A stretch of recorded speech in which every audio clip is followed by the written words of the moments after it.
जय सिया राम। आज इस वीडियो में हम पॉलिटिकल साइंस के महत्वपूर्ण टॉपिक संविधान सभा से संबंधित प्रश्नों का प्रैक्टिस सेट करने वाले हैं।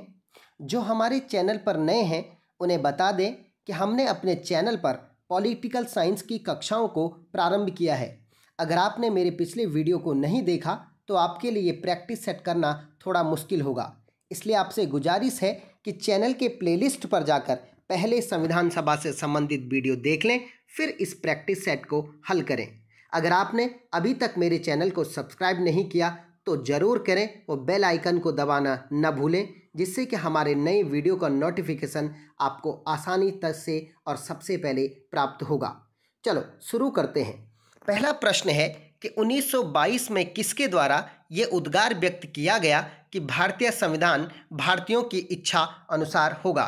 इसका ऑप्शन है महात्मा गांधी, मोतीलाल नेहरू, बाल गंगाधर तिलक व वल्लभ भाई पटेल, और इसका सही उत्तर होता महात्मा गांधी।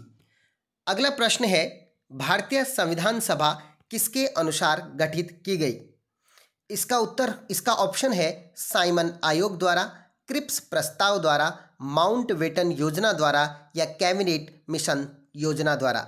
आपको बता दूं, भारतीय संविधान सभा का निर्माण भारत के लिए संविधान के निर्माण के लिए किया गया था और इसका सही उत्तर होता कैबिनेट मिशन योजना। अगला प्रश्न है कैबिनेट मिशन के अनुसार संविधान सभा में कुल कितने सदस्य निर्धारित थे। इसका ऑप्शन है 389, 402, 429 या 505 और इसका सही उत्तर होता 389।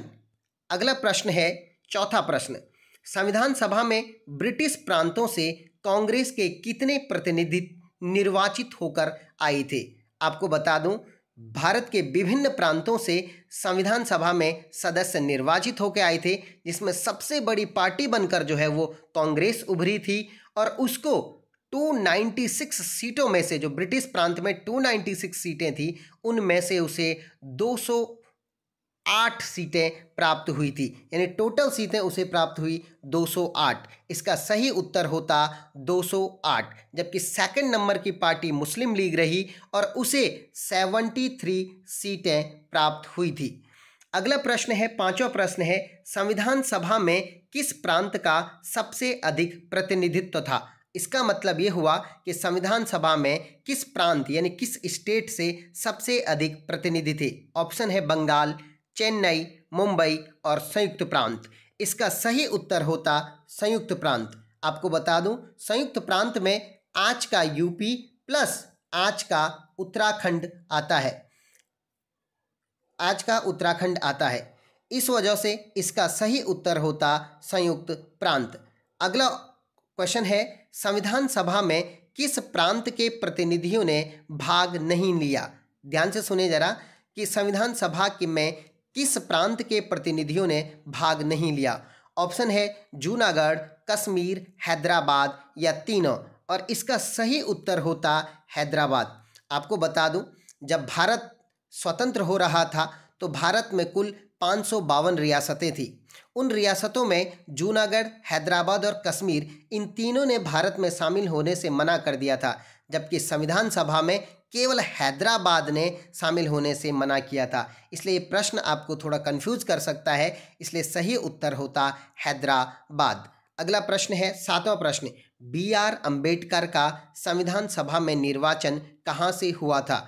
मैंने अपने चैनल पर जो वीडियो में हमने इस संविधान सभा के बारे में बात की, उसमें हमने बहुत अच्छे ढंग से इस प्रश्न के बारे में चर्चा की थी। तो इसका ऑप्शन है पश्चिम बंगाल, मुंबई प्रेसिडेंसी, मध्य प्रांत या पंजाब, और इसका सही उत्तर होता मुंबई प्रेसिडेंसी। अगला प्रश्न है संविधान सभा की स्थापना कब हुई। बहुत ही महत्वपूर्ण प्रश्न है कि संविधान सभा की स्थापना कब हुई। ऑप्शन है 10 जून 1946, 9 दिसंबर 1946, 26 नवंबर 1946 या नोटा यानी नन ऑफ दीज या नन ऑफ एबव। तो इसका सही उत्तर होता 9 दिसंबर 1946 को। अगला प्रश्न है, इसी दिन के बारे में प्रश्न है, संविधान सभा के उद्घाटन अधिवेशन की अध्यक्षता किसने की? सुने जरा, संविधान सभा के उद्घाटन अधिवेशन की अध्यक्षता किसने की? ऑप्शन सुने, JL नेहरू, सच्चिदानंद सिन्हा, BR अम्बेडकर या बाल गंगाधर तिलक। आपको बता दूं, संविधान सभा की पहला अधिवेशन 9 दिसंबर 1946 को हुआ। तब संविधान सभा के अध्यक्ष का चुनाव नहीं हुआ था, इसलिए वयोवृद्ध नेता सच्चिदानंद सिन्हा को जो है वो संविधान सभा का अस्थायी अध्यक्ष चुना गया था। अगला प्रश्न है, 10वां प्रश्न, संविधान सभा के संवैधानिक सलाहकार कौन थे? कॉन्स्टिट्यूशनल, आप इसे कहते हैं एडवाइजर कह सकते हैं। संवैधानिक सलाहकार कौन थे? ऑप्शन है BN राव, KM मुंशी, रफ़ी अहमद या फिर शरद चंद्र बोस, और इसका सही उत्तर होता BN राव। अगला प्रश्न है, संविधान सभा में प्रारूप समिति की नियुक्ति कब की गई? ध्यान से सुने, संविधान सभा में प्रारूप समिति की नियुक्ति कब की गई? मैंने अपने चैनल पर जो वीडियो बना हुआ है उसमें प्रारूप समिति के बारे में बहुत अच्छे ढंग से बात की है। जो नए हैं उन्हें बता दूं कि संविधान के प्रारूप जो BN राव ने बनाया था उस पर चर्चा के लिए एक कमेटी बनाई गई, उसे कहा गया प्रारूप समिति, और अंग्रेजी में उसे कहा गया ड्राफ्टिंग कमेटी। इस ड्राफ्टिंग कमेटी का जो गठन किया गया वो किया गया 29 अगस्त 1947 को। ध्यान से सुने जरा, इसका सही उत्तर होता 29 अगस्त 1947 को।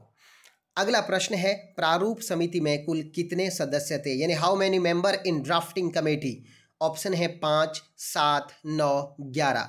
दोबारा सुने, 5, 7, 9, 11। आपको बता दूं, भीमराव अंबेडकर जो कि ड्राफ्टिंग कमेटी के अध्यक्ष थे, उनको लगा करके प्रारूप समिति में टोटल जो मेंबर थे वो थे 7। अगला प्रश्न है, निम्न में से कौन प्रारूप समिति के सदस्य नहीं रहे? कौन इसके सदस्य नहीं रहे? ऑप्शन है गोपाल स्वामी अयंगर, अल्लादी कृष्ण स्वामी अय्यर, BR अम्बेडकर और राजेंद्र प्रसाद। आपको बता दूं, अयंगर साहब रहे हैं, अय्यर साहब भी रहे हैं, BR अम्बेडकर स्वयं इसके अध्यक्ष थे। इसका सही उत्तर होता, जो नहीं रहे वो थे राजेंद्र प्रसाद। अगला प्रश्न है, संविधान सभा के समक्ष उद्देश्य प्रस्ताव किसने प्रस्तुत किया? देखें, 9 दिसंबर को पहली बैठक, 11 दिसंबर को दूसरी बैठक संविधान सभा की, ठीक 2 दिन बाद 13 दिसंबर को जो है जवाहरलाल नेहरू, मैं सीधे इसका आंसर बोल रहा हूँ, जवाहरलाल नेहरू ने उद्देश्य प्रस्ताव संविधान सभा के प्रस्तुत किया। आपको बता दूं, ये उद्देश्य प्रस्ताव क्या होता है? उद्देश्य प्रस्ताव का मतलब है कि संविधान सभा देश के लिए संविधान कैसा बनाएगी, वो संविधान में देश को कैसा, किस तरीके के देश का निर्माण होगा, इस सभी बातों का जो उल्लेख है उस संविधान के उद्देश्य प्रस्ताव में था। और बाद में यही उद्देश्य प्रस्ताव जो है वो देश की प्रस्तावना यानी संविधान की प्रस्तावना बनी। अगला प्रश्न है, ध्यान से सुने, संविधान सभा को अपनाया गया। बहुत अच्छा प्रश्न है, संविधान सभा को अपनाया गया। ऑप्शन है ब्रिटिश संविधान सभा द्वारा, गवर्नर जनरल द्वारा, ब्रिटिश संसद द्वारा या भारतीय संसद द्वारा। इसका सही उत्तर होता, ध्यान से सुने, संविधान सभा द्वारा। आपको बता दूं, प्रारूप कमेटी द्वारा, प्रारूप समिति द्वारा बनाई गई संविधान को जो स्वीकार किया वो संविधान सभा ने स्वीकार किया, क्योंकि उसी को काम दिया गया संविधान का निर्माण करना। और संविधान सभा ने प्रारूप समिति द्वारा बनाए गए संविधान को जो है वो 26 नवंबर 1949 को स्वीकार किया। इसीलिए 26 नवंबर को 2015 से पहले नेशनल लॉ डे यानी राष्ट्रीय विधि दिवस तथा 2015 के बाद, ध्यान से सुने, संविधान दिवस के रूप में मनाया जाता है। ये थोड़ा एक्स्ट्रा नॉलेज था, ध्यान से सुने जरा। अब अगला प्रश्न, संविधान सभा में राष्ट्रध्वज संबंधी तदर्थ समिति के अध्यक्ष कौन थे? ध्यान से सुने, संविधान सभा में राष्ट्रध्वज संबंधी तदर्थ समिति के अध्यक्ष कौन थे? ऑप्शन है राजेंद्र प्रसाद, KM मुंशी, वल्लभ भाई पटेल या JL नेहरू। और इसका सही उत्तर होता राजेंद्र प्रसाद। कई बार आपको कन्फ्यूजन होता है कि सर ऑप्शन में कई जगह JB कृपलानी देता है। आपको बता दूं, JB कृपलानी जो थे वो राष्ट्रध्वज संबंधी तदर्थ समिति जो उप समिति के उसके अध्यक्ष थे, समिति के अध्यक्ष नहीं थे। तो इसलिए सही उत्तर होता राजेंद्र प्रसाद। अगला प्रश्न है, ध्यान से सुने, संविधान सभा के कितने सदस्यों ने संविधान पर हस्ताक्षर किए? जब संविधान बनकर तैयार हो गया तो कितने सदस्यों ने हस्ताक्षर किए? ऑप्शन है 262, 284, 287 या 289 और इसका सही उत्तर होता 284। अगला प्रश्न है, भारतीय संविधान का निर्माता किसे माना जाता है? 18वां प्रश्न है, भारतीय संविधान का निर्माता किसे माना जाता है? ऑप्शन है महात्मा गांधी, B.R. अम्बेडकर, जवाहरलाल नेहरू या B.N. राव। आपको बता दूं, B.R. अम्बेडकर को जो है वो संविधान सभा का निर्माता माना जाता है। बहुत ही महत्वपूर्ण प्रश्न है। अगला प्रश्न है, भारत का संविधान कब लागू हुआ, यानी इम्प्लीमेंट कब हुआ?